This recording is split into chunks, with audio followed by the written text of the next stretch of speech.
The Book of Job is an amazing book that demonstrates the greatness and sovereignty of God and the limits given to the finite human perspective. It is a book that puts us in our place, so to speak, a very humbling read. But near the end, in chapters 40 and 41, the reader is easily distracted from these themes by the extensive discussion of two great monsters, Behemoth and Leviathan. Who are these beasts? Some have said they're a hippo and an alligator, others great demons from mythology. Still others, great chaos beasts. Some even claim they're dinosaurs. The truth is, it's not really the point of the book. Regardless of their identities, these chapters of the book go to demonstrate God's amazing strength as creator of these beasts, the only one who can completely control them.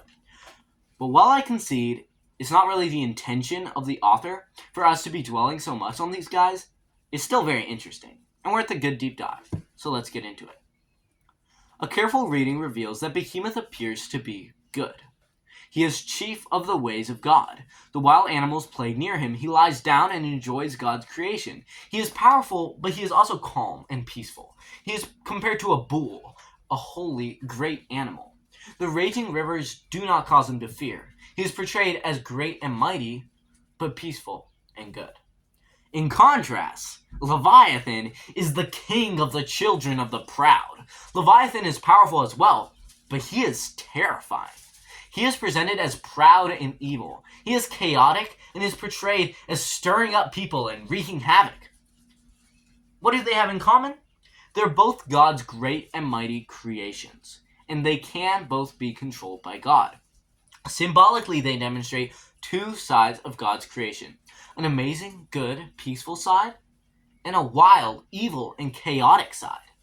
But God is ultimately in control of all of it, the good and the bad, emphasizing God's overall point in the book that he is sovereign and all-powerful, even when suffering and evil run rampant. God can approach Behemoth with a sword. He can pierce him through the nose and trap him. God and only God can control the Behemoth. Likewise, Leviathan belongs to God. God speaks of Leviathan as another member of his creation, so powerful that only he can control him.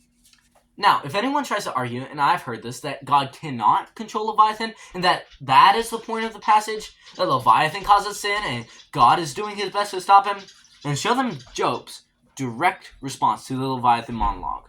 I know that you can do all things. It is obvious that God is in control of both these creatures.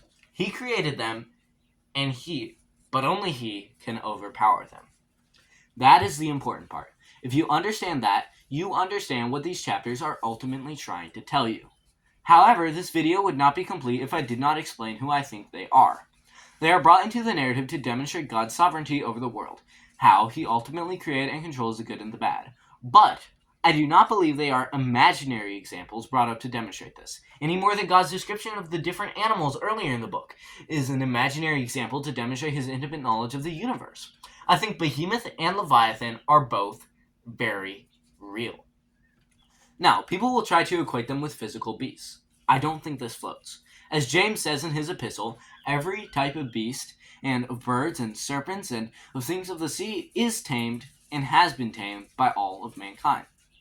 This undermines both chapters for them to be crocodiles, hippos, or elephants, all critters that have always been, and still are to this day, hunted and subdued by humankind. And no offense to answers in Genesis, but I don't think that they were dinosaurs, since they not only were probably extinct by this time, they probably also would have been hunted and subdued by men, just like any other animals. Also, if Behemoth is a sauropod, why would it not in any way mention their very notable 50-foot-long necks? Why would it not mention that he's reptilian? These are kind of like their main things. It would be like having a description of the giraffe and not mentioning their neck or their spots. Like, what? That just seems unlikely to me. Also, it describes the Behemoth as eating grass, like an ox. It's obvious from the fossils of sauropods that they were designed very specifically to eat leaves off of trees, not grass off of the ground. Also, the reference to a tail like a cedar that they use for their central piece of evidence is definitely up for debate. I won't go into that. People like to say they're listed with a bunch of animals, though. But that's just not true. The big list of animals is actually specifically separated from the sections of Behemoth and Leviathan by 14 verses that are a discussion between God and Job about correcting Job's arrogant attitude and humbling him. They aren't recognized in other literature as the name of a real physical animal. Jewish mythology has never understood these to be real animals. They've always been understood to be great monsters and spiritual beings, not critters. But there's even further evidence when you dive deeper into the individual creatures. Let's start with Behemoth. The first clues to the identity of the beast lie in the original Hebrew. Behemoth is the feminine plural of behema, which means beast, but is most commonly used to refer to cattle or livestock. But despite being in the feminine plural, every verb used is in the masculine singular. The plural may be used to emphasize greatness, a concept sort of like the royal we, an augmentative plural. The feminine is most likely used because the Hebrew word behema is just a feminine word. Just like how in Spanish, if you know any Spanish, all words are either masculine or feminine. Tables or mesas, for instance, are feminine for whatever reason. However, normally, the grammatically correct thing to do would be just to make all the verbs agree with a noun and make them all feminine, plural. An example of this would be that every time the Holy Spirit is called Ruach in the Old Testament, feminine verbs are used, for instance, when the Spirit is hovering over the waters, it's feminine, and so the verb used is feminine. However, in the New Testament, the Holy Spirit is referred to using masculine pronouns. In other words, the Bible will use different pronouns based on primary words instead of the actual gender of the being in question. But for whatever reason, the author of Job goes out of his way to use masculine singular verbs, despite the grammatical difficulties. It seems to be that the author wants to emphasize that this is one creature, not a whole species or a group of beings, and is masculine. Again, doesn't sound to me like the conventions that would be used to describe a hippo, an elephant, a dinosaur, or any other physical critter. Our other primary set of clues lies in the ancient mythology surrounding Behemoth and Leviathan. Jewish mythology consistently parallels Behemoth with Leviathan, and in artwork he is consistently depicted as a great bull. This fits with the common meaning of the word behemoth being livestock or cattle, and also the only animal it being compared to is the ox. Leviathan is easily identified with dozens of other names in various ancient Near Eastern myths and legends, always great serpentine sea creatures, and very often has some sort of enemy or sometimes a buddy that is portrayed as a great bovine creature of the land.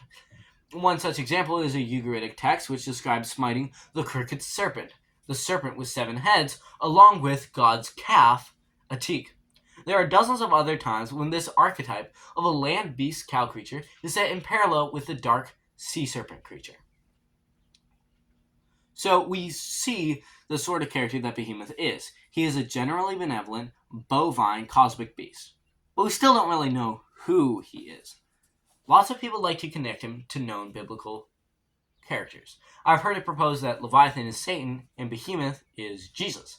This is, however, obviously not the case. God notes in verse 15 that the behemoth is part of his creation, just like Job, which contradicts the fundamental Nicene doctrine that Jesus Christ was not created, and the many Bible verses which demonstrate that Jesus was the creator, through whom and for whom all things were made, and not part of creation.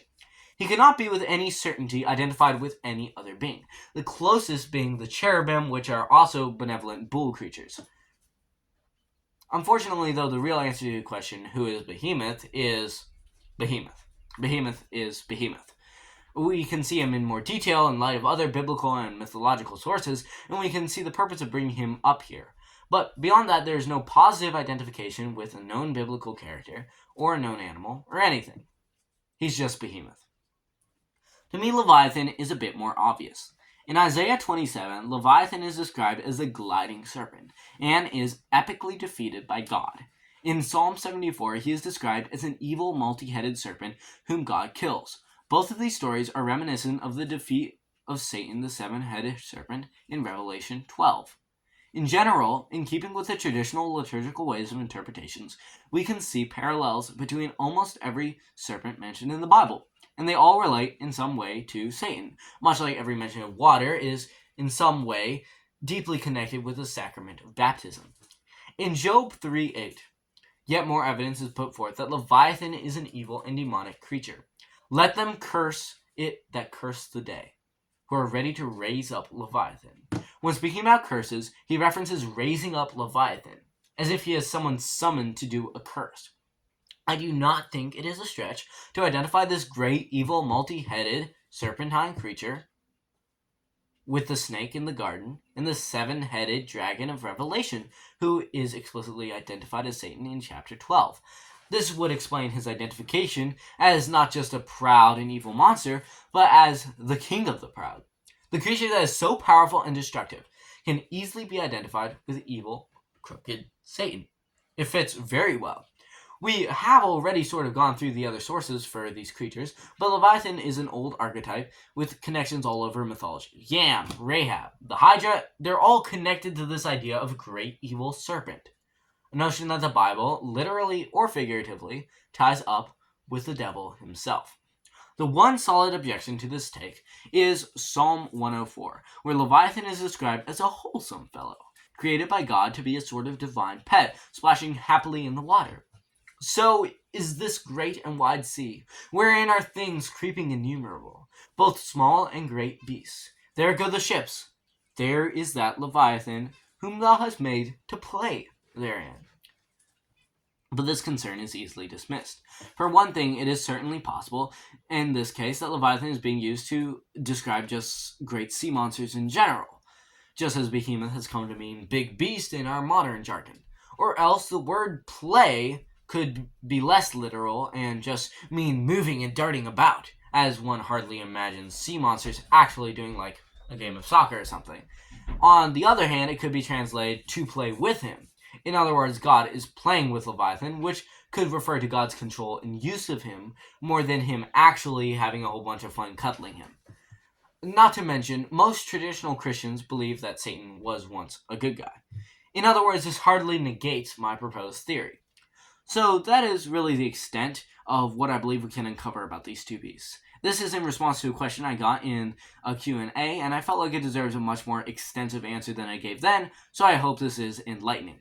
Let me know in the comments if this was helpful, and if you agree or disagree. I'd love to hear, and I'm certainly open to other perspectives. I'm in no way dogmatic on this. Make sure to like and subscribe, and if you're really enjoying the channel, check out our new-ish Discord and server linked in the description.